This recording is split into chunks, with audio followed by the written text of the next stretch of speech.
37.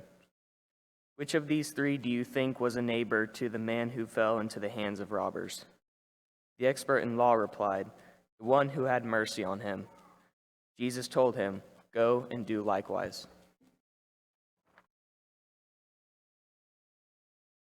Well, good morning. It is good to be with you today. It is a good day. Couple of just housekeeping things.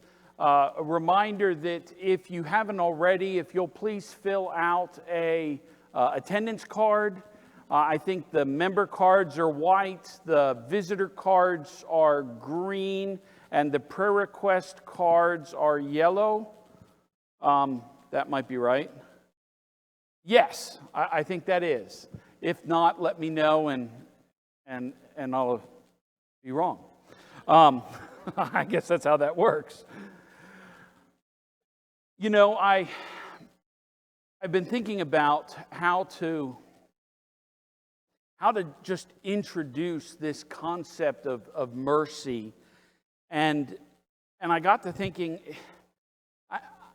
I must have been asleep or distracted, but I'm not sure when it became the norm to be mean, to just be unkind to other people.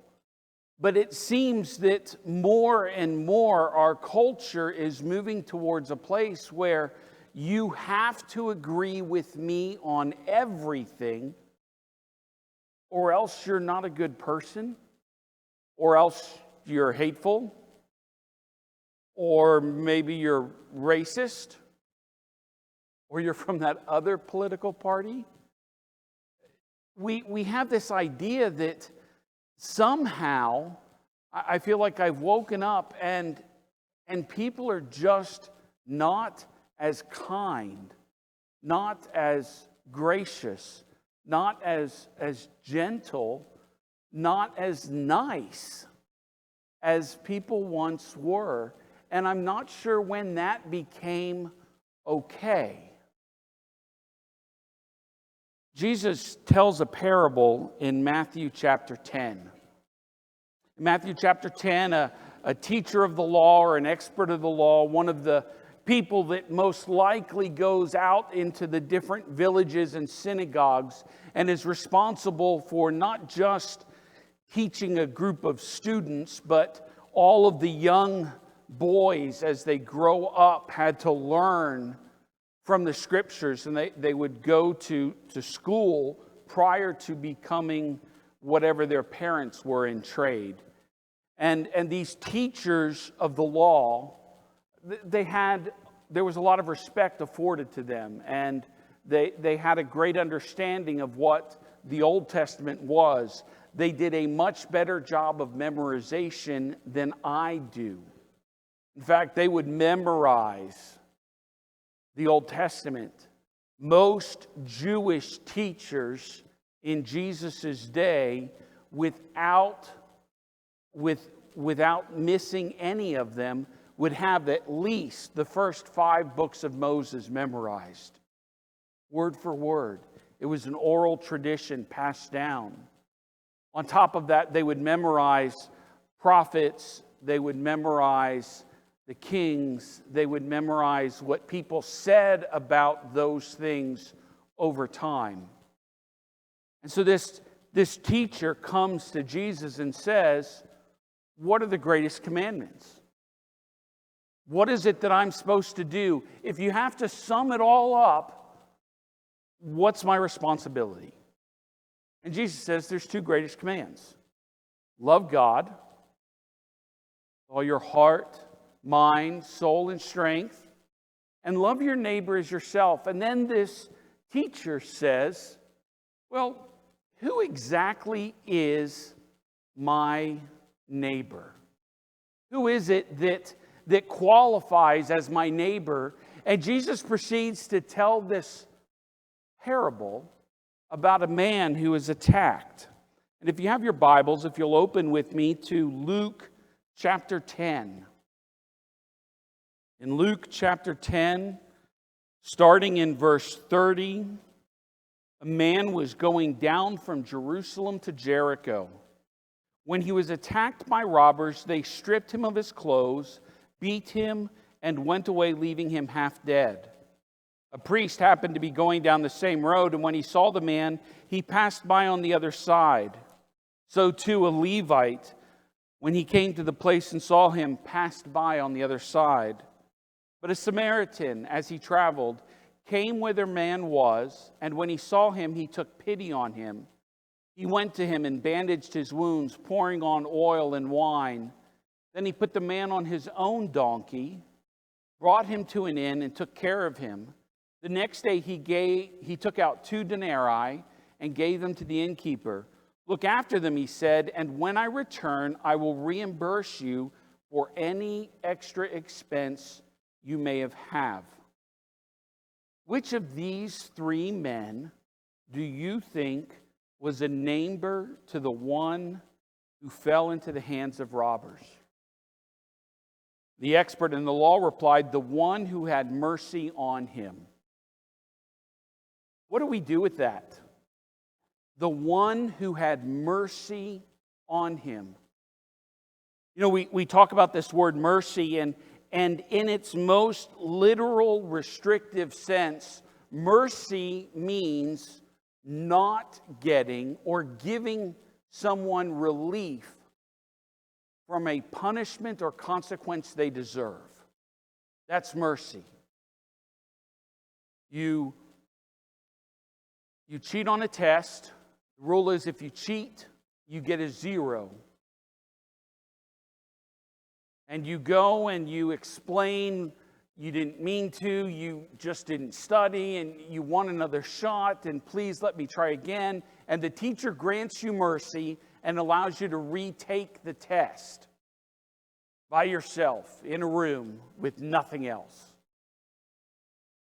You're convicted of a crime, and a punishment is set down, and because of the circumstances, they decide that they're going to suspend the sentence. So rather than whatever the consequence is, they suspend the sentence, and as long as you behave, there's mercy. You don't have to face the consequence. You sin. Doesn't matter which one it is. You commit a sin, just one, your entire life. That separates you from God. The consequence of that is hell, separation from God forever. But God grants us mercy and sends His Son to take that punishment, and we get to be with God again. That's mercy. But there's another sense of mercy that is prevalent throughout all of Scripture, and that's the idea that mercy is also something linked to a loving kindness. Because the man who fell among robbers, who was left naked, bleeding, possibly unconscious on the side of the road, wasn't getting what he deserved. But the Samaritan treated him with mercy, with a sense of pity and compassion and love. Loving kindness.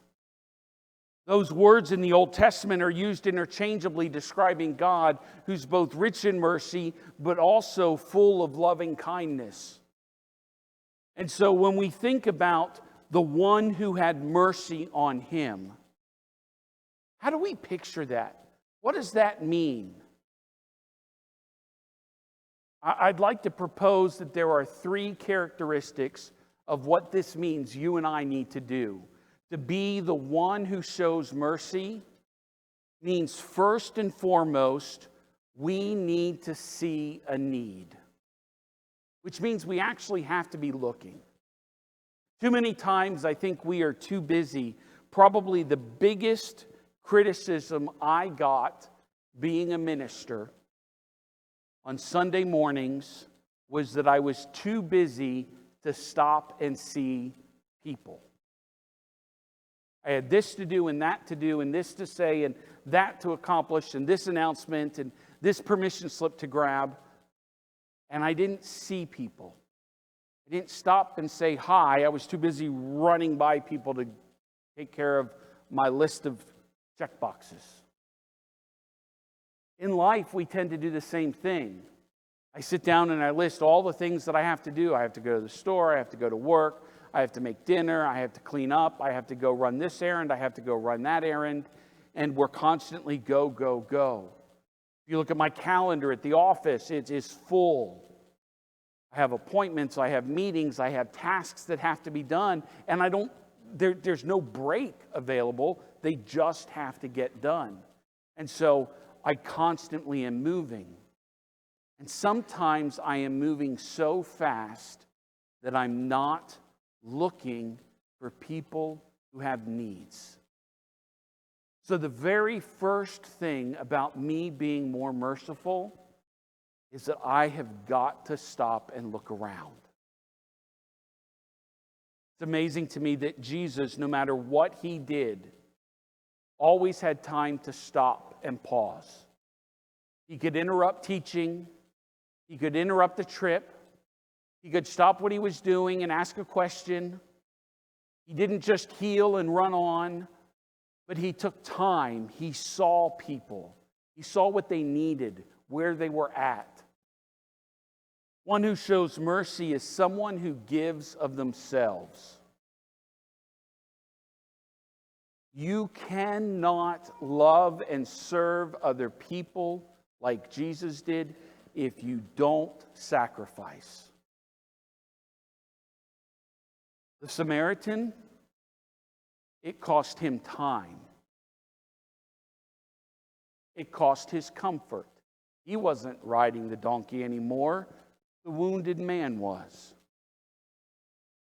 He stayed over in an inn that he might not have been planning to stay over at. That's either delaying business, delaying his family, delaying some response. And it's not like he can call ahead and say, hey, I'm running a little late for the meeting. Jesus didn't have a cell phone. Neither did the Samaritan. There was no way to send a note and say, hey, put this on hold, I'm coming. There was something about serving that was important. So he sacrificed time. He sacrificed money. 2 denarii, equivalent to about 2 days' worth of wages. But more than just 2 denarii, he committed to serve and told the innkeeper whatever he needs. If he needs to stay another week, and it costs me 4, 5, 10 more denarii, put it on my tab. When I come back, I will pay you for what you've done. I'm not expecting you to be gracious. I'm going to do it, says the Samaritan. At some point in life, if we are going to be people of mercy, this needs to describe ourselves. When I look at what this looks like in real life, picture this for me, because I'm a visual person, so I like to see things in my mind. First and foremost, we need to spend some time looking for people with unmet needs. This room is full of people that have the capacity to serve, and it is full of people with needs that are currently going unmet. If you step outside of those doors of our building and you're down around Cornwall, you're on Vandament, you're on Garth Brooks Boulevard, there are people that have needs. If you look up and down your street, if you look around your office, if you look around your classroom, you check out the people that are sitting on the stadium seats next to you during a little league game or a soccer game or a football game or a track meet, you will find people with needs. Look for those. It could be as simple as listening to someone in crisis or comforting someone who is grieving. And sometimes the best comfort is not a single word, it's just being present. It could be being kind to someone who's rude. I know we've all got the waiter or waitress that's kind of snippy, the cashier that's kind of quick-tempered and seems frustrated, and you wonder, why are they in customer service? Be kind to them. You don't know what kind of day they're having. And what does that cost you? Be hospitable to the lonely. Somehow we've forgotten about the importance of hospitality. Sharing a meal. Spending time visiting. Even in COVID days, it can be simple as, hey, do you want to go take a quick walk? Let's meet and take a walk. Let's go to a park. Let's grab a soda and sit. Find someone who has an unmet need and meet it. That's what this looks like in your life. Don't be offended by people's sins. As Christians, this is hard. Now, let me provide a caveat here. I'm not suggesting that we throw out standards. I'm not suggesting that we don't try to live holy lives. I'm not suggesting that that's not our expectation for ourselves and our fellow brothers and sisters.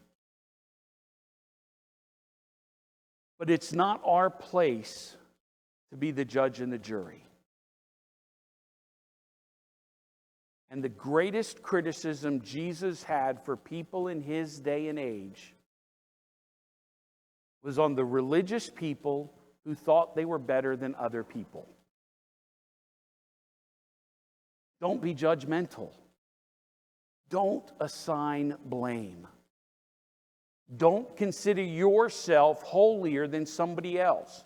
Well, I would never do that. I would never have that. I would never be seen there.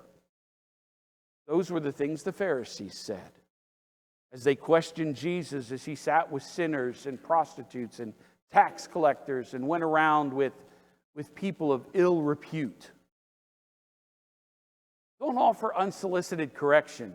That one's there for me. You probably don't have to worry about that one. That one's there for me because my daughter rarely asks me for advice. She does occasionally still, which is nice, but she rarely asks me for advice. But oh, I am a fountain of advice. And when she does something she maybe ought not do, even as a grown-up, I have no problem saying, hey, Ab, you could have done that better. You could have done that different. Wouldn't it have been better had you? Oh, I can tell you that is not her favorite thing about me. But we have this tendency. We want to tell people how they should live, how they should act, how they should be. And if they haven't asked for it, it's most likely not wanted, nor is it well received.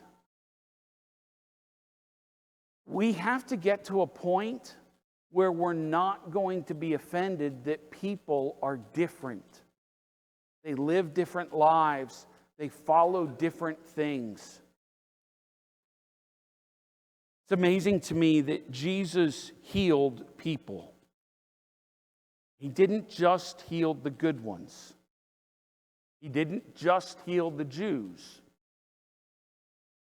He didn't just forgive the religious.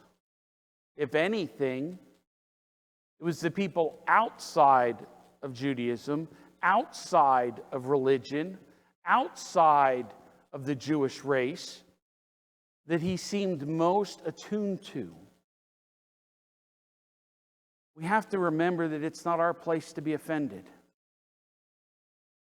But lastly, is we need to remember that we have to love people more than rules and the cost. The Samaritan walked down that road, or rode his donkey down that road, and saw a man naked and beaten, bleeding or unconscious. I don't know the condition. But here was this man on the side of the road. And unlike the Levite or the Pharisee, who were concerned about being clean and cleanliness laws, about what people would think, what might happen to them, what the cost might be if I got involved, the Samaritan said, it doesn't matter. There's a need. And more than rules, more than cost, he saw someone that he could serve, that he could show mercy to. At what point do we decide that we're not going to give a second chance? Peter asked Jesus the same question. Jesus didn't seem to have a limit. When have we given too much? At what point does serving and giving to someone who never seems to get their act together, when have we spent too much and we need to just cut our losses and move on? How would Jesus answer that question? What price tag do you put on a soul, on someone made in God's image? At what point do you say, enough is enough? We have to draw a line. I'm not saying there aren't consequences. We all, as parents, have dealt with issues and problems and behaviors and things. We've all had people in our life that we've had to draw certain lines for and say, I'm sorry. You can't bring this into my house. You can't act this way around this person I have to protect. I'm not saying that there aren't consequences to behavior. I'm not saying that we shouldn't see those consequences enacted. But I'm saying, as me, an individual, at what point do I say someone is not worth my time? Not worth the money in my wallet? Or not worth another chance? Because when did Jesus say that to me? When did he say, Glenn, that's enough? That's one too many times. There have been consequences. There are things that have impacted me negatively. But he's never said that's enough. I'm writing you off.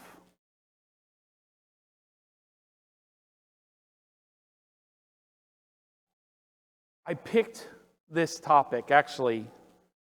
This topic was suggested in one of our elders' meetings. Shortly after we spent some time studying and talking about mercy. And the question that was asked as we sat around the table in the conference room discussing was, how do we encourage mercy? How do we make our congregation, how do we model for our congregation? How do we teach the family? How do we help the church here to be more merciful? We sat around and struggled with it. The easiest thing is what I'm doing now. Talk about it. Preach about it. Point out scripture about how important it is, how significant it is. The hard thing to do is what I see in the other elders all the time. I am fortunate to be able to sit in a room with 6 other men who anguish over every single soul in this body. The souls that are present in here today, the ones that are streaming live online right now, the ones who'll be watching it on YouTube later. Every single one of them, they pray for, they hurt over, they eagerly desire to serve. And I'm honored to be counted as one of them. I have never known a more committed, Jesus-like group of men. They're doing the hard work of teaching mercy by living it out in their everyday lives. Here in this building, in their homes, and as they go about their days at work, family, with church members. Romans 12 says, I urge you, brothers, in view of God's mercy.